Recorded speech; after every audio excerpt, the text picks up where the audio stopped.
Okay, so this channel is clearly all about frugal living, where I love to get deep into the weeds of all the nitty-gritty ways to save. Some days I just want to pull back and just talk to you guys fresh off the boat from Spendersville. Or maybe you're like a frequent commuter between the communities. I mean, no judgment here. Here's what I'd tell myself if I could hop in a time machine and go visit Hillary from 2018, who just got married, just found out she was having a baby, and just found out all her financial dreams were dead. Because housing is too expensive and we weren't making enough money and there was debt and I was overwhelmed. So number one, ignore the obvious. This time of year, especially when people have like saving money goals fresh in their mind, companies would really love to take advantage of how naive you are and how unfamiliar with the saving money landscape you are. They want to offer you quick, easy solutions that don't require any thought. Use this app, download this browser extension, get this 0% APR credit card. And while some of these can have uses, yes, I want you to think of those as like the things you do once you've got your master's degree in frugality. Because at this point, you don't know what you don't know. You don't know enough to know a good deal from a bad deal. You're more likely going to spend more money than you would have otherwise, and all the while be thinking you're doing the smart thing. And I know this because one of my recent videos was test driving 10 different of these like coupon saving money apps for 4 months. And out of the 10 apps in 4 months, I didn't even save $50, which breaks out to like less than $12 a month. Like, that is not the way to save money on groceries. If that's especially the problem point of many people, that's not going to be the way. You can use it as like an addition later on down the line, but if you're trying to use that as your main gateway to saving, you're going to lose out. But it's always what people think of first because it's very tangible. It's like, I have this coupon that says I'll save $1. Excellent. But it's much harder to think like, if I buy a whole spiral ham and I cook it and I slice it up, that ham was $1 a pound versus the $10 a pound it cost for the Sara Lee ham usually. That's a $9 a pound savings as opposed to the $1 coupon. But it's so much harder to think and do that kind of planning than it is to just use a coupon. And yet that's where the real savings are. They're in understanding the frugal basics and applying them creatively. Which brings me to point number 2. What are those frugal basics? There's really only 4 ways you can save money. Everything else is just a more specific expression of one of those 4 methods, which is to 1, don't waste, 2, get more for less, 3, find a substitute, or 4, suck it up, you don't have money for that. Or there's a catchy little rhyme that someone came up with, like I think it was in World War II, use it up, wear it out, make it do, or do without. So let's use everyone's favorite millennial splurge as an example, the daily latte. How else can you be frugal about cafe coffee before you get to just don't buy it? Which is, what most people think of. Because there are other ways. So 1, waste not. I did some math. Let's say you, like me, are a busy mom or just, busy other kind of person. And you frequently don't finish the last 1/8 of your cup of coffee. Which isn't very much. It's only going to be a small amount. But let's say you just you chuck it because it's cold and you just... Let's say you paid $5 for that cup of coffee. If you did that 1/8 chuck is 63 cents you're throwing away. If you get a daily coffee, that 63 cents times every day of the year is $228.13 that you just threw away and you didn't even get to enjoy. So waste not, use the microwave. I, for example, have reheated this cup 8 times today. Maybe don't take my advice on 8 reheats a day. I don't know about that. All right, next, get more for less. There's a few ways you can do this based on your preference. So first, buying in bulk would count for this. So if you could get one of those Dunkin' Box of Joes that has 10 cups of coffee in it, right? So in my town, that'll cost you about $22. And one small cup, if you just buy it individually, is gonna be $2.85. So that's a 65-cent savings per cup. Times 10 cups gives you $6.50 of savings. Most people are not 10 cup a day coffee drinkers. If you had 4 other friends and each of you drank 2 cups a day, you could each buy a box of Joe once a week and be saving $6.50 a week just for that. Here's another one. I'm a kind of coffee drinker who likes 50% coffee and 50% cocoa.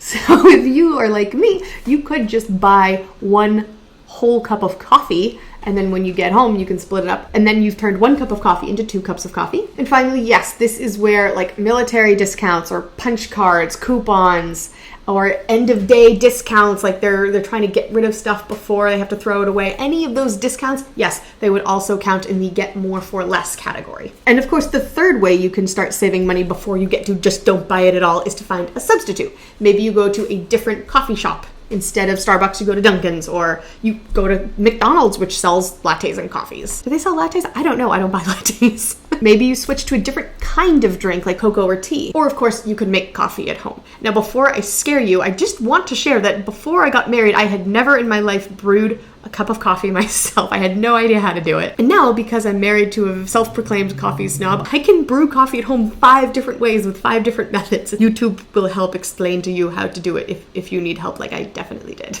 By the way, is this video being useful yet? Because you can leave a like if it is. Tip number 3 I would share with my former self or anyone else who's just starting with frugality. Get good at cooking one simple dish. When I first got married, I was a terrible cook. The thing I made for our first date was this bland, dry, overcooked shepherd's pie, and it should be pretty hard to mess up shepherd's pie, and yet there I was. Now, yes, my husband can cook. I understand, like, that's not the issue. If that's your option, of course you're gonna wanna go out to eat. You don't wanna eat stuff that tastes awful. And yet I'm sure you've heard that it's going to save you money if you cook at home. So maybe you do what I did and you go on Pinterest and you look up recipes and you see these beautiful settings, or maybe this like artisanal sourdough bread, and you start thinking, okay, well, that's just what I have to do to save money. No. I got so frustrated as a beginning frugal baby, thinking I had to like make these fancy dishes. No. Keep it simple, silly. We have toddlers in the house. I try not to say the other S word.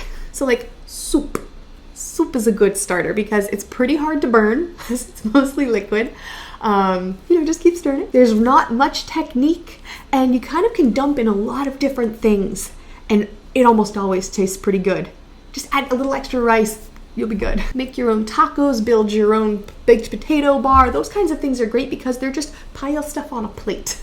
Learn to make something easy and tasty at home, and your skills can only grow from there. And if you're having trouble making things taste as good as they taste in restaurants, it's usually more salt, more sugar, or more butter.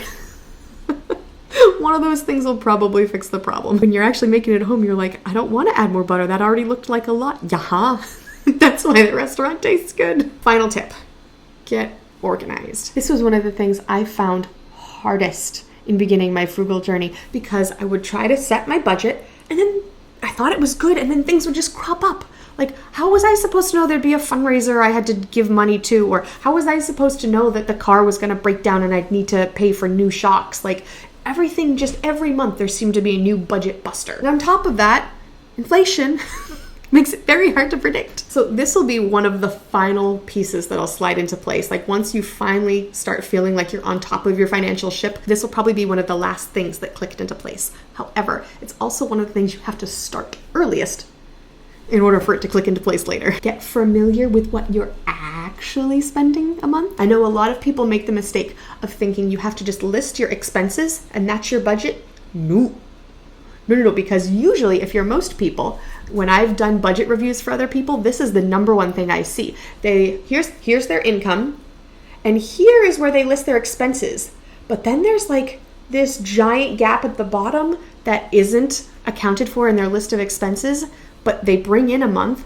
Where does that go? They don't know. That's the part you need to figure out. Find out what you're actually spending a month, and that probably means going through your bank statements with highlighters or something and just figuring it out. Get a folder, be it physical or digital, and just start collecting statements, bank statements, bill statements, credit card statements, all of the things that people give you where they're asking for your money or telling you what you did with your money. You want all those things in one place so you can look at all of them. And towards the end, you're going to start getting even fancier, like figuring out your price per kilowatt hour, price per gallon of water, price per pound of ground beef, getting used to these things in really small increments to see where you will find the most savings for your family. Based on where you live and how expensive certain things are. That last piece, knowing your actual spending numbers, knowing what you actually spend a month, that is one of the 4 frugal money rules that completely changed my life. So if you want to know the other 3, I'll leave the link to that video up in the top, and I will see you over there. Bye, YouTube.